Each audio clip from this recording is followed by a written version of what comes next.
Photography, like all other creative pursuits, is intrinsically tied to the idea of growth. Every time we press the shutter button, our goal is to create something new and better than we created at our last shoot. When I was pursuing a degree in music, I would practice for hours a day and with a broad goal of becoming a better bassist. And often, it was difficult to know if I was in fact improving because it was hard to take a step back and view my playing objectively, since music happens in real time and the way you feel as you play is often deceiving. I think that in this regard, it's somewhat easier to gauge our growth as photographers because once we press the shutter button, results are immediate and etched into our sensor or film plane. And I actually think this is an advantage to those of us who want to grow as photographers since we can easily look at the photos we've taken in the past and use them as a visual timeline for our own growth. Yet, even among the myriad of tutorials, YouTube videos, workshops, and gear available to us,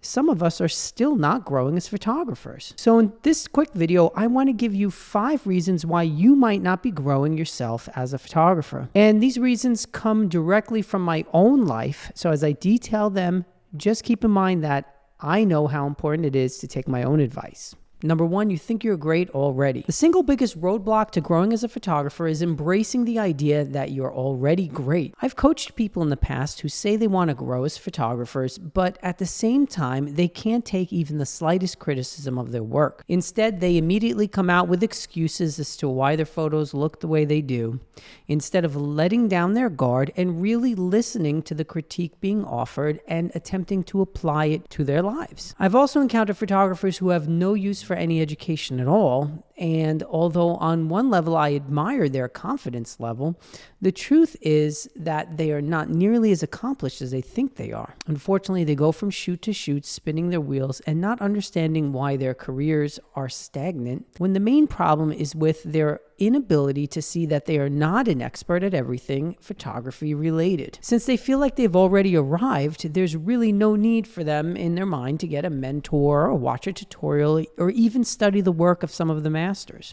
Now, with both of these kinds of people, their attitude of greatness is often a mask that hides deep levels of insecurity.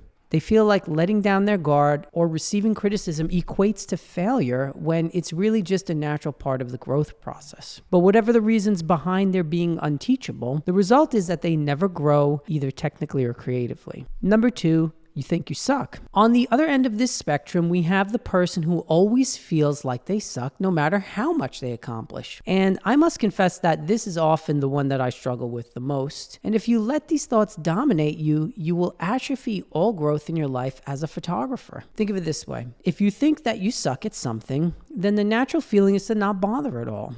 So instead of actively trying to get better, you're just going to give up. And it's very sad because so many people in society have given up on their dreams because they feel like they suck or because someone else, like a teacher, a parent, or a sibling, has told them that they suck. The truth is that thinking that you suck is just as bad, if not worse, than thinking that you're great. For a long time, I thought I sucked at portrait photography, so I just didn't bother getting better at it. I remember that I would watch other people doing it and be envious or jealous or just roll my eyes at them because this made me feel better about the fact that I didn't have the courage to put myself out there and do it. And it wasn't until I began to realize that creativity and growth is more of a yin and yang kind of process, where sometimes you feel like you suck, but you do it anyway. And sometimes you feel like you're the greatest in the world, but you remember that there's still a long way to go.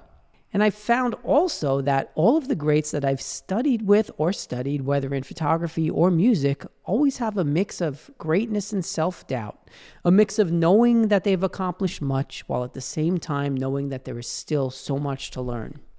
And when you look at it this way, it's much easier to take criticism and also to learn to enjoy the process of learning. Instead of being an arduous task, it becomes a joyful road of self-discovery and growth. Number 3, you're lazy. Now, this is one that I struggle with all the time.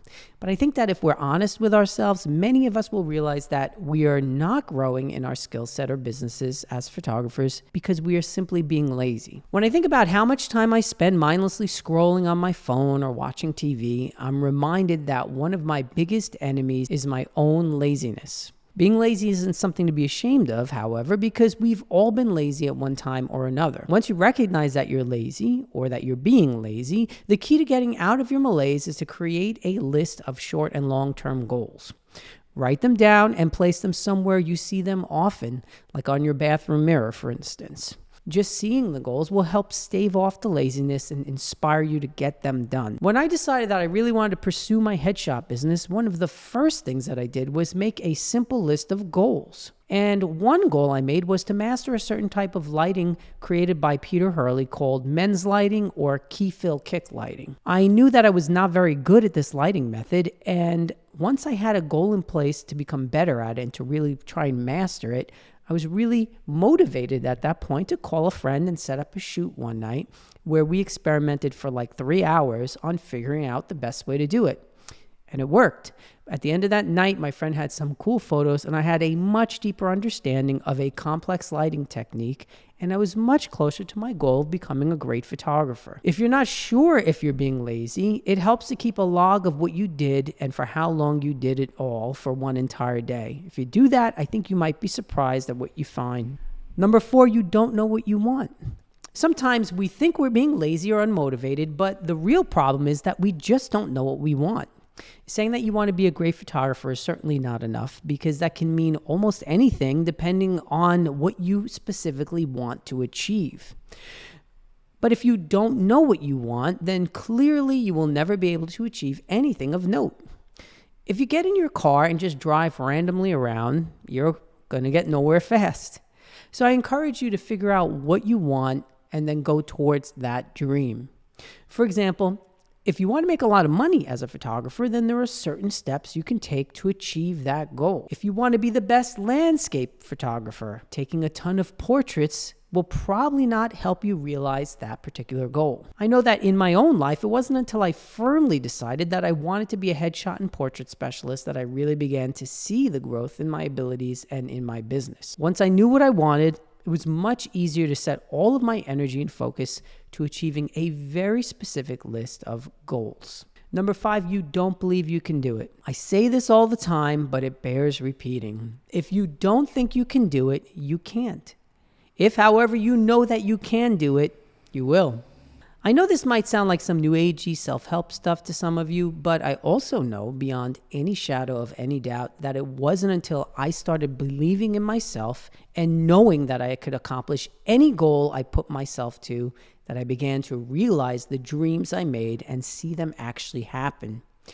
I remember sitting in my basement, scrolling through the work of other photographers and feeling bad about myself because I wanted so much what they had. And for whatever reason at that time, I just thought it was impossible, like I could never do it. I never thought I could become a great portrait photographer, and this became a self-fulfilling prophecy in my life. I also remember that at some point, I began to shift my mental paradigm, and instead of thinking that I couldn't do it, I started to know in my mind that I was capable of not only taking a great photo, but also turning my passion into a successful business. So my greatest encouragement for you today is to stop doubting yourself and start believing that you can do it, because if you don't believe in yourself, no one else will. About a year ago, I started this YouTube channel, and just like before, I struggled for a long time and sometimes still do with feeling inadequate or like I have nothing of value to offer or other similar feelings. But the moment I stopped watching what other YouTubers were doing and wishing I could have their success and started believing that I could do it myself, not only did the entire process become much more fun and enjoyable and rewarding, but I began to see growth in my own channel. Now, don't get me wrong, I know there's a long way to go, but in my heart, I know that I will accomplish my goals here on YouTube, just like I've done in the past with my photography business or just the art of being a better photographer. So to conclude, my goal for this video is not to make anyone feel bad, but rather to inspire those of you who are trying to grow in your photography based on my own journey. Almost every day, I have people contact me with questions about photography or to let me know that something I've said in a video has inspired them. And I really appreciate that so much. And that's my final piece of advice. Surround yourself with people that inspire you and who are also pursuing and realizing their own dream. The old me used to stay connected to people for years who were doing nothing but dragging me down. And it took me a long time to learn that if you surround yourself with people who make you feel miserable or uninspired, or who are themselves not doing anything of value, the best thing to do is just remove them from your life and start to hang out with people who raise your spirit and inspire you to do great things. Well, thanks as always for watching this video. If you enjoyed it, go ahead and gently press that like button, as there is no need to smash it. And I would truly appreciate if you subscribe to the channel. Here's wishing you an awesome day with your camera. Go out and take some pictures, and I will see you next time. Peace.